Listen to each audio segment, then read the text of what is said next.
Huyu msichana anaitwa Heli na huyu anaitwa Pearl. Hawa ni mabesti friend kinoma, na hapa Heli yupo kwa kina Pearl, wanasaidiana kusolve math na nini, wakiwa bado wapo busy kutafuta thamani ya X. Wakaja hawa ndugu zake na Pearl, mmoja anaitwa Jesse na wa pili anaitwa Anita. Heli akawasalimia pale, ila aliyeitikia salamu ni Anita peke yake. Jesse alikaa kimya. We Jesse, Heli kakusalimia au hujamsikia? Ila Heli mwenyewe ndo kwanza akazipanda ngazi. Pearl akasema ngoja nimfuate, mama alishamuonya kuhusu hili. Heli alimzuia, ila Pearl akasema huyu atazoea, lazima amfuate. Akamfuata Heli, naye akaja nyuma, huku Pearl anamwambia ndugu yake aache hiyo tabia, sio nzuri hata kidogo. Ila Jesse mwenyewe ndo kwanza anamchana makavu kuwa hampendi wala hataki kabisa kumuona huyo Heli. Jesse, unatakiwa unisikilize nachosema. Jesse akamuuliza kwani nini utafanya na unataka kufanya nini kisa huyo mjinga mmoja? Pearl akataka kumtundika bao pale, ila Heli akamzuia akimwambia asifanye hivyo. Una bahati sana wewe. Na wewe nani kakupa ruhusa ya kuzunguka nyumba yetu?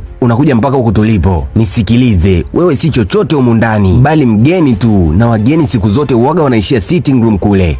Walipoona maneno yamezidi, wakaamua tu kumpisha ndugu Jesse. Muda si muda wazazi nao wakawa wamefika pale. Heli naye ndo alikuwa anatoka kwenda zake kwao. Salamu zikatembea pale. Pearl akasema anampa Heli company kidogo, anamtoa nje ya geti yani. Walipofika huko nje, kitu ambacho Pearl huwaga anataka, anatamanigi siku moja aende kwa kina Heli. Ila Heli mwenyewe alionekana kulikwepa sana hilo jambo. Hakutaka kabisa kutembelewa nyumbani kwao. Leo familia imekaa kwa pamoja na walikuwa wanajaribu kumuonya Jesse aache hiyo tabia yake ya kuchukia watu. Mama akamuuliza kwa nini anamchukia Heli, na yeye ni mdogo sana kuanza kuchukia watu. Jesse akasema ni kwamba tu hampendi, hajisikii vizuri kabisa akimwona Heli. Mzee naye akaingilia pale. Jesse, naomba nikuulize, vipi kama rafiki yako kipenzi akifanyiwa hivi unavyomfanyia rafiki yake na Pearl, ungependa eti? Lakini baba, mimi sina rafiki wa kunifuata nyumbani. Hilo si swali langu Jesse, jibu swali. Jesse akasema ni kwamba tu hampendi Heli na anahisi kuna kitu kibaya juu yake. Na ni kitu gani kibaya kwake? Siongei na wewe, naongea na mzee. Pearl akamwambia nimeshajua kwa nini unaumia, ni kwa sababu una wivu kuniona mimi nina rafiki ikiwa wewe huna. Wazazi walipoona maneno yamekuwa mengi, wakawatimua kila mmoja aende chumbani kwake, na hawataki usumbufu. Haya bana, leo ni siku nyingine tena. Kama kawaida, Heli kaja kumtembelea Pearl, wanasoma somo kwa pamoja pale, lakini bado Pearl akawa anamfosi sana Heli ampeleke anapoishi na yeye akapajue kama yeye alivyopajua nyumbani kwao. Ila Heli akawa anatumia kila njia kumzuia Pearl kuhusu hilo la kuja kumtembelea nyumbani kwao. Akamwambia mama yake kasafiri, ila akirudi wataenda amuonyeshe anapoishi, na akamwambia mama yake atarudi wiki ijayo, hivyo kuanzia wiki ijayo ataenda kutembelea nyumbani kwao. Basi hapo Pearl akawa na amani, kashaambiwa wiki ijayo atakwenda kupajua kwa kina Heli. Mida ya usiku mwingi tunamwona Heli akiwa kalala pembezoni mwa barabara. Kumbe huwa analala huku, ndio maana huwaga anamkwepa sana Pearl kuhusu kuja nyumbani kwao, na kumbe huwa analala mtaani akiwa bado anatafuta usingizi wa mang'amng'am. Mama yake na Pearl alikuwa anakatiza njia ile ile usiku ule. Alipomwona Heli akasimamisha gari, akashuka upesi kumuwahi, kisha akamwamsha na kumuuliza unafanya nini hapa kwa usiku kama huu? Kwa nini unalala mtaani? Heli akaanza kujibu huku machozi anamtoka. Anasema hana sehemu ya kulala. Mwanzo alikuwa analala kwenye jengo moja bovu hapo jirani, ila leo amesikia kuwa mwenye nyumba yupo, ndio maana akaja kujilaza upande mwingine.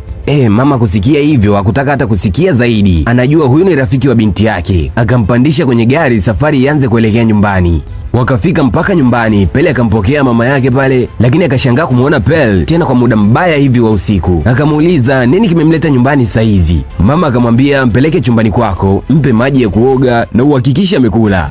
Bado sijaelewa mama, fanya kama nilivyoagiza na sitaki swali la ziada. Mama akajichenga bwana, na mama ni twiga kinoma, akaenda hewani so poa. Pearl naye akaamua kufanya kama mama yake alivyoagiza, akampeleka Heli chumbani. Huko chumbani mzee alikuwa anamuuliza mkewe kamkuta wapi huyo binti na kwenye mazingira gani. Mama akaanza kumjibu pale, kamkuta amelala pembezoni mwa barabara. Yani kwa kifupi huwaga analala mtaani kwenye majengo mabovu. Mzee akashangaa sana, isee, atakuwa ameteseka kwa muda mrefu sana huko mtaani. Na hujamuuliza ni kwa kipindi gani ameanza kulala mtaani? Mama akasema ni mwaka jana ambapo mama yake alifariki, ndipo hapo alianza kuishi mtaani, na watu wanaohusika na ardhi walitaifisha nyumba yao. Wazee walikuwa wanamsikitikia Heli kinoma kwa kuteseka kwa kipindi kirefu mtaani, na wamekubaliana kwa pamoja wapo tayari kumsaidia. Huko chumbani Pearl naye ikawa mkali, kwa nini Heli hakumwambia hayo na kwa nini hakumwambia anaishi mtaani? Heli naye anajibu hakujua anaanzaje kumwambia. Ungefungua mdomo wako na kuniambia, ilikuwa ni rahisi kama hivyo. Siku zote hizo unalala mtaani kwenye majumba mabovu na ukashindwa kuniambia. Nini maana ya urafiki wetu sasa kama hatuambizani siri zetu wala hatuambizani shida zetu? Heli akaomba sana amsamehe pale, na pia akasema hatumficha kwa lolote lile. Basi Pearl naye akasimama pale akamkumbatia, ndo kashamsamehe yani. Pia akampa pole kwa aliyokuwa anayepitia. Kuishi mtaani sio mchezo mwanangu.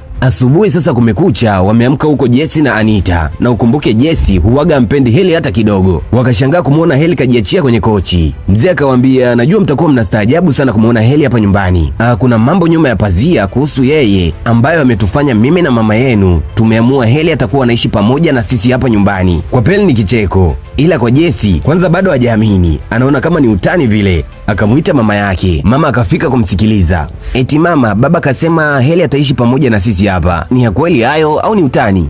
Mama akamjibu, hakuna utani hapo, yeye na mume wake wameamua hivyo, na Heli kuanzia leo ni kama mtoto wao. Mama, huyu msichana hawezi kuishi hapa, na wewe ni nani kutupangia humu ndani? Kakaondoka kamejaa hasira kinoma, ila hakuna anayemjali. Huko chumbani Heli akawa anamshukuru sana Peli, maana bila ya yeye labda asingekuwa hapa siku ya leo. Urafiki wao ndo umesaidia yeye kudhaminiwa kuishi hapa. Haya bana, siku nyingine familia imekaa, kicheko, stori nyingi, amani tu ndo imetawala muda huo. Wazee wanasimulia kipindi wanatongozana, mama anadai mzee ndo wa kwanza kumpenda. Mzee naye anasema alivutiwa na kichuguu na nini, maneno mengi ili mradi kudumisha amani tu pale. Hebu iangalie hii familia ilivyo na furaha, unajua mpaka inavutia wakati mwingine. Mida hivi anataka kuingia chumbani akapishana na Jesse. Heli akataka kumpa hai kama kawaida. Jesse akamwambia, sio kwa wakati huu, wewe lazima tu kuna kitu kibaya umepanga humu ndani, macho yangu yapo juu yako. Huyu naye kwani kapanga nini jamani? Peli naye akatoka akamuuliza, kwani vipi? Au bado Jesse anakusumbua nikamripoti kwa mama? Heli akampotezea pale, wakaingia chumbani. Sasa ili isionekane yupo kizembe tu hapo, akawa anasaidia vikazi vidogo vidogo vya hapo nyumbani na nini. Kama ikifika ni muda wa usiku, anahakikisha kaosha vyombo, kasafisha jiko. Mama naye akamkuta pale na tayari kashamaliza kazi zote. Kwanza mama akashangaa kumuona anafanya hizo kazi, na pia akamwambia huu ni muda wa kulala, akalale, vilivyobaki atamsaidia. Kumekucha asubuhi na mapema, kashaanza usafi mdogo mdogo wa hapo sitting room. Mama akamzuia akimwambia huu ni muda ilitakiwa bado awe amepumzika, haikutakiwa awe ameamka. Ila Heli akasema yeye alishazoea kuamka asubuhi na mapema na kupiga kazi ndogo ndogo, wala imsumbui. Lakini pia akamwomba sana mama asimzuie kufanya hivi, kwani kufanya hivi inamfanya ajihisi amani na kujihisi mmoja wa familia. Mama akamwambia wala asijali kabisa, ikifika ni muda wa kuandaa breakfast wanaandaa pamoja na mama, na hii ikawa inamfanya mama mpende sana Heli. Unajua wenzako sasa hivi bado wamelala, wamekumbatia mashuka yani. Usingizi ni mzuri kwa kila mtu mama, waache walale. Ndio, usingizi ni mzuri, ulipaswa pia kulala. Mama bwana, tumeumbwa tofauti, mimi nishazoea hivi. Mama yako lazima alifanya kazi kubwa sana kukulea binti yangu. Leo Anita akamwomba Jesse amsaidie, kuna maswali yanamchanganya. Jesse akamwambia sasa hivi yupo busy, nitakusaidia baadaye. Kinyonge Anita akamuitikia pale. Heli naye akaja akamwambia yeye atamsaidia kumwelekeza. Na wewe nani kakualika kwenye huu mjadala? Haya njoo nikuelekeze hapa. Anita naye akamsusia bwana, atasaidiwa na Heli, yeye aendelee kuwa busy na movie za Mswahili huko TikTok. Muda si mrefu mama naye akaingia pale. Heli akawahi kumpokea mizigo. Jesse naye akampiga jicho baya, anamuona kama chawa fulani hivi. Basi mama naye akawa humwambii kitu juu ya Heli. Kakapenda sana kakatoto kwa muda mchache sana. Leo huku chumbani kwa wazee akaingia Jesse, kaleta malalamiko. Kwa nini Heli afue nguo na hiyo uwaga ni kazi yake? Mama mwenyewe kwanza akamshangaa. Wewe si ndo kila siku uwaga unasema upendi hiyo kazi na atafutwe mtu mwingine wa kuifanya? Jesse anasema hiyo ni kazi yake, na muhimu ni kwa nini afue kwa mikono wakati kuna mashine, na ile sio kazi yake. Mbona anajifanya mwema sana? Kama kaamua kufua mwenyewe mwache afue, wewe kinakuwasha nini kumuona anafua? Hata hivyo subiri. Kakatoka kana hasira kinoma. Jesse, usije kusababisha matatizo huko, tutakosana. Hazijapita hata dakika mbili, kilio kikasikika huko nje. Nilijua tu huyu mtoto lazima asababishe tatizo. Kufika wanakuta Heli kaloa maji mwili mzima, nguo nazo zipo kichwani bado. Kila mtu akamvaa Jesse. Kwa nini amfanyie mwenzake kama hivyo? Ila mwenyewe anadai hajafanya chochote, eti hivyo kajimwagia maji peke yake. Mama akamwambia mwache ujinga Jesse. Heli naye akawa anamuuliza, nimekukosea nini mimi? Mbona unanifanyia hivi? Mama, najua inavyoonekana lakini sijafanya hivyo mimi, na kuahidi mama. Mama akaondoka pale kwa hasira. Mzee naye vile akampa lawama mtoto wake, anakwenda kuwa binti wa aina gani? Akabaki na huyo ndugu yake. Anita, wewe pia huniamini? Anita akamuuliza, unawezaje kumfanyia hivyo? Hapa kachukua nguo za wote mpaka nguo zako, lakini bado wewe Jesse akamwambia yule msichana ni kichaa, kajitundika maji peke yake. Hata Anita hakumwamini Jesse, naye akaondoka. Sasa nani mkweli, Jesse au Heli? Hii ni recap ya Beneath the Surface. Ukitaka kuitizama full, link nimekuwekea chini kwenye description hapo. Hii ni Mswahili TV na mimi ni Clay Mswahili.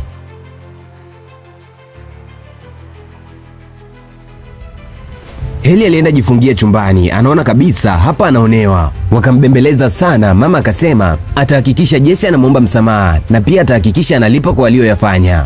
Haya bana, mama akamrudia Jesse na akampigisha adhabu. Zile nguo ambazo alikuwa azifue Heli sasa ikawa inatakiwa azifue yeye, tena sio kwa mashine, azifue kwa mikono. Baadaye kidogo mama akawa anawapiga chabo pembeni ili kujua nani mbaya kati yao, lakini ajabu ni kwamba Heli anakuwa mpole sana, tena anaomba urafiki kwa Jesse na asimchukie, anachotaka ni urafiki kati yao tu. Jesse akamwambia, unajua wewe ni kichae, yani ujitwike mimaji peke yako alafu nibandikie mimi kesi, mimi siwezi kubaliana na wewe. Hapa bado kuna jambo alipo sawa. Mbona Jesse aje wakiwa wawili anamlaumu jamani? Mida fulani hivi kilio kikao kinasikika tena huko chumbani. Ndugu Heli analalamika nguo zake zimeunguzwa kwa pasi. Kila mtu akaja pale na wakajua lazima haya kayafanya Jesse. Jesse mwenyewe bado anakana hayo mashtaka na kwamba hajahusika kwa lolote lile na hajamfanyia ubaya wowote ule Heli. Mama akamshika mkono mpaka sitting room, anataka kumtundika viboko. Jesse akaomba sana msamaha, unaambiwa. Baba naye akatokea pale, bado anakana hajafanya chochote kibaya. Mzee akamwambia, unajua nini Jesse, nilikuwa nakuamini sana hapo mwanzo, lakini kutoka leo sitakuamini tena. Anita naye akamwambia, nilikuona ulivyotoka chumbani kwa Heli tena ukinyata. Kama si wewe, kule ulienda kufanya nini? Leo Jesse yupo chumbani kwa Heli, tena kabeba begi lake. Akaingia Pearl pale, akamfuma kabeba begi la Heli na pia kabeba simu ya mama. Alitaka kutengeneza kesi Heli aonekane mwizi, ila kwa bahati mbaya au nzuri, Pearl akawa kamfuma. Wakiwa bado wanajibizana pale, akaingia mama naye anatafuta simu yake. Simu yako anayo binti yako, alitaka kuweka kwenye begi la Heli ili aonekane mwizi. We Jesse, nipe simu yangu kwanza. We mtoto, kimekupata nini siku hizi? Yaani nimekushindwa tena, yamenifika hapa. Kama shangazi yako atakuja wiki ijayo, basi itabidi urudi naye kijijini akakufunze kwanza adabu. Wakaondoka pale, kila mmoja anamuona mbaya, tena mwenye roho mbaya kabisa. Akaingia Heli pale akamcheka kishenzi, akamkumbusha ile siku ya kwanza alipomwonyesha sura yake halisi. Kumbe alijimwagia maji peke yake bwana, na pia ile nguo aliichoma mwenyewe, na kila mtu anaamini ni Jesse ndiye kafanya hivyo, na anafanya kwa machungu sana, kama kuna kisasi anakilipa vile. Anyway, tutajua mbele tu. Akamuuliza, una furaha sasa? Bado sina furaha, ila baada ya kumaliza niliyoyapanga juu ya familia yako nitakuwa na amani, wala usijali binti. Nitahakikisha kila mtu anajua upande wako wa pili. We subiri na uone. Na ni vipi utawaaminisha ili waweze kukuamini? Maana nikiangalia hakuna anayekuamini kwa sasa, unaonekana adui. Hata mama yako pia hakuamini. Jesse akatoka mle chumbani bana, Heli kamzidi kete, na ni kweli yeye hajafanya ubaya wowote ule, lakini nani atamwamini? Leo ametoka shuleni na Pele akamwambia kuhusu testi ya math ya leo, anaomba Heli asije kusema kwa mama yake kuwa walifanya testi, maana akapata 2 kati ya 20. Heli akamjibu, wala usijali, hilo tu. Ajabu, baadaye kidogo Heli akamfuata mama kwa sitting room, akadondosha kwa kusudi zile karatasi za matokeo yake. Mama akamuuliza, nini hiyo? Akamwonyesha mama pale, akamsifia kweli kajitahidi kwenye mtihani wa mathi, kapiga 20 kwa 20. Baada ya kuhakikisha mama kaziona, akaamua kuondoka pale. Anajua lazima tu mama atakuja kumuuliza Pele za kwake ziko wapi. Kweli bana, baadaye mama na mwana wamekaa wanapiga soga, lakini mama akamuuliza, vipi kuhusu testi ya leo? Hajaona kabisa matokeo yake.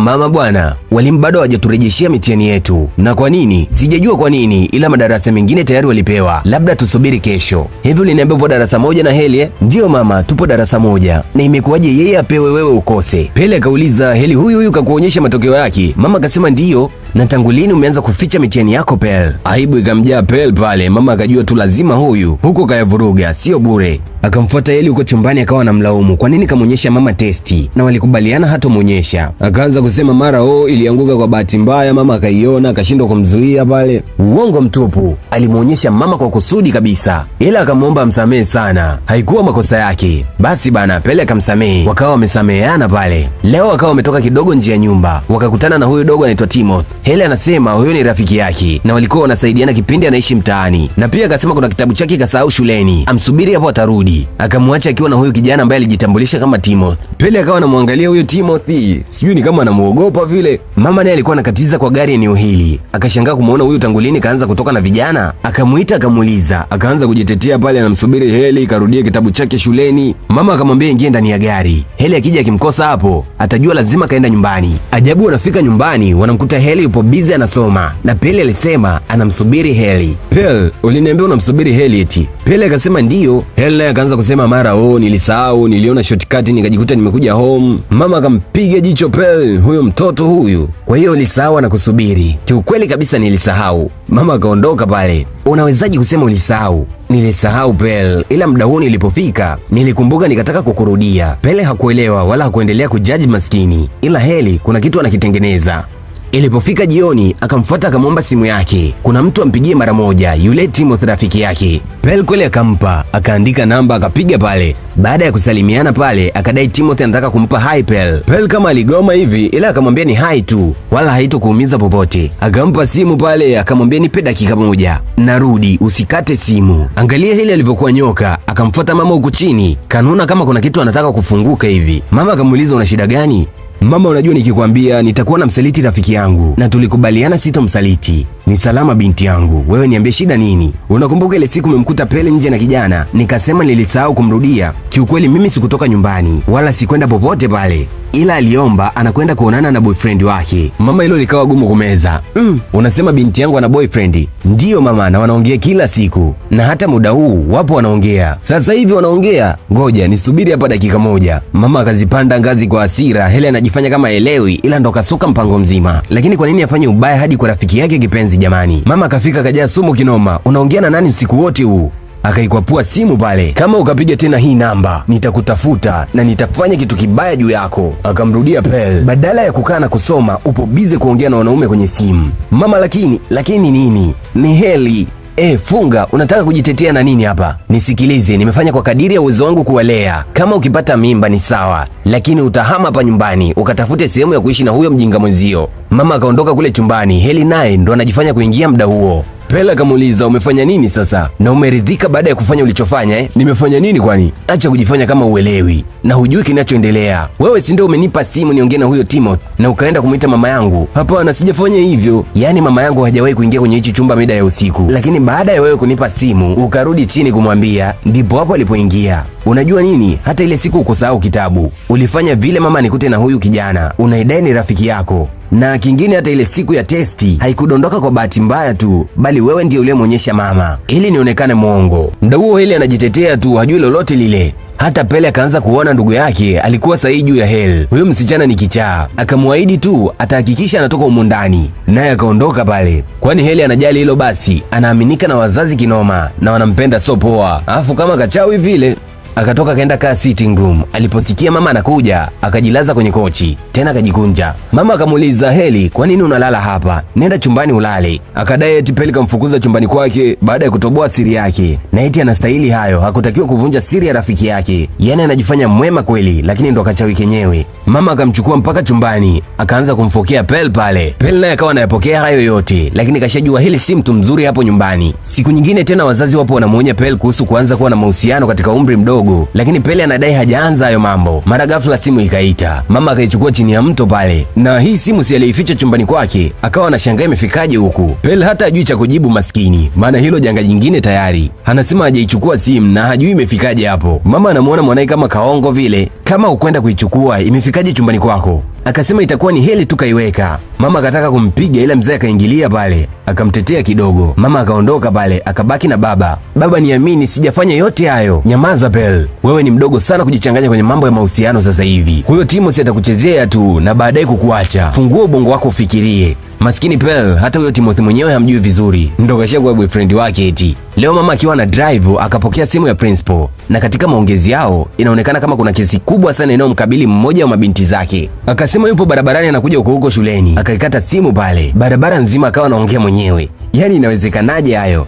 Wakawa wapo nyumbani, mama anamuuliza Anita kaanza lini kuvuta bangi, na kama havuti huwa anawauzia kina nani. Anita anasema hajui zimefikaje kwenye begi lake, na hata hajui bangi zina rangi gani. Kama hujui hizo Heli alizozifumba kwenye begi lako zilifuata nini? Akasema Heli ni muongo, itakuwa aliziweka yeye. Wakaingia Pele na Jesse pale, wanasema wanaamini Anita hajahusika kwa lolote lile. Yote hayo ni Heli. Tangu afike hapo nyumbani amekuwa akiwagombanisha na amani hakuna kabisa. Najua mtamsema vibaya kwa kuwa anafungua makosa yenu, lakini nataka muige mfano kama yeye. Hamuoni yeye alivyokuwa na adabu? Wanamuelewesha mama, lakini mama haelewi kabisa, anaona tu mabinti zake ni wakosefu. Akawatimua kila mmoja aende chumbani kwake wamuondolee kelele hapo. Mzee bado haamini, ujue bangi. Huyu mtoto anawezaje kuvuta bangi jamani?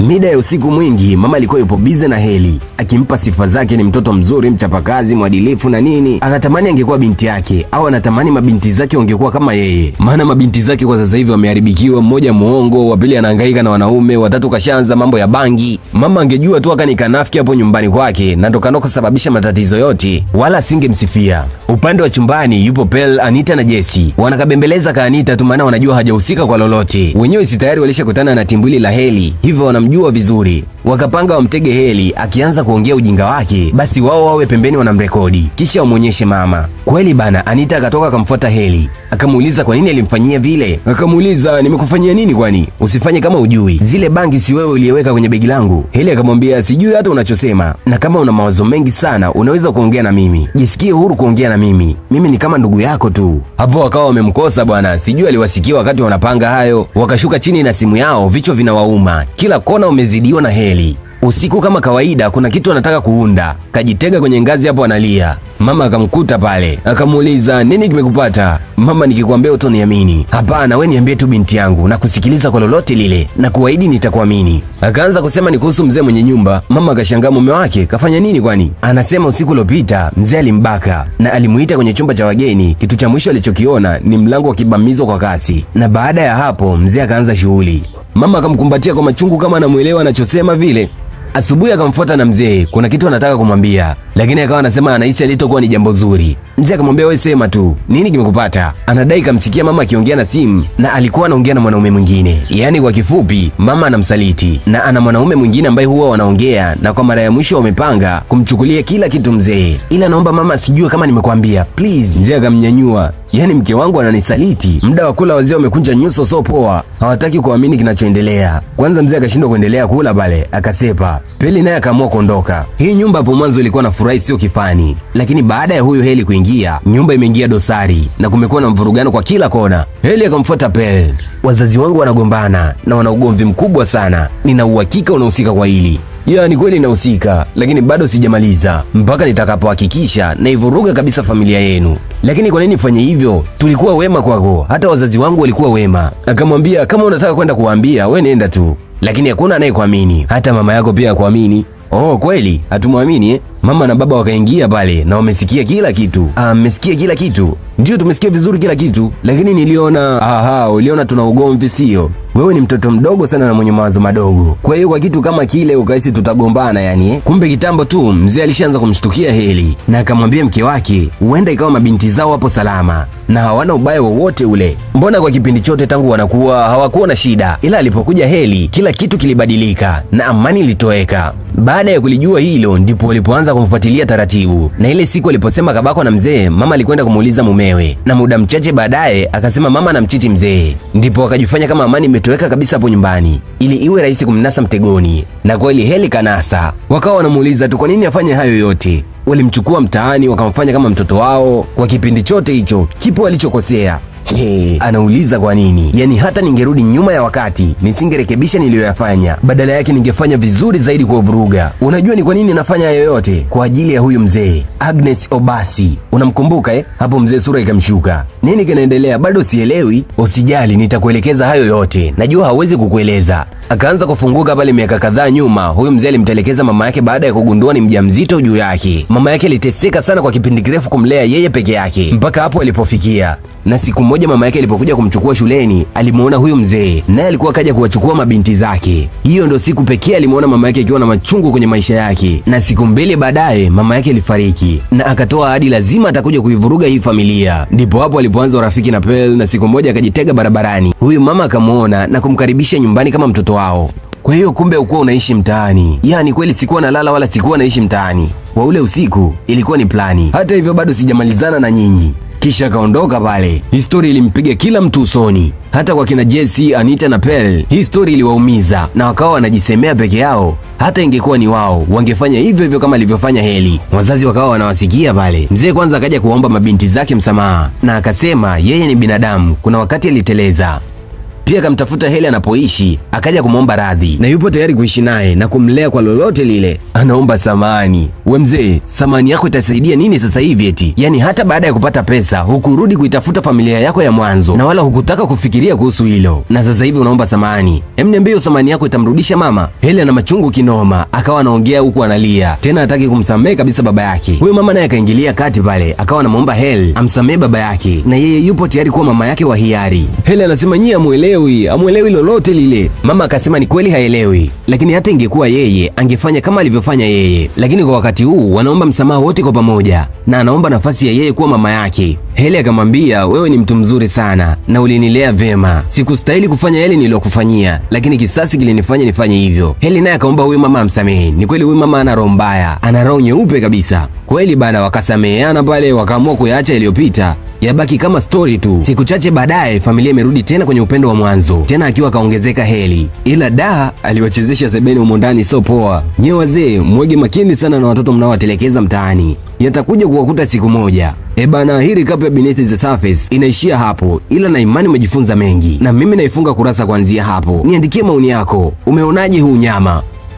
Bana, naomba nikusanue kitu mara moja. Katika hizi movies unaona furniture za kuvutia ikiwemo upande wa pazia. Nataka nikwambie hayo yote yanawezekana nyumbani au katika ofisi yako. Pata pazia za kisasa kabisa zinazokwenda na muonekano wa nyumba yako. Lakini kuna bomba za aluminium na bomba za reli. Zote hizi zitafungwa kwa mfumo wa kisasa kabisa. Bila kusahau zipo pazia maalum kwa ajili ya ofisi. Wanapatikana Kariakoo, Agrey na Sikukuu. Kwa mawasiliano zaidi piga simu nambari 0741005758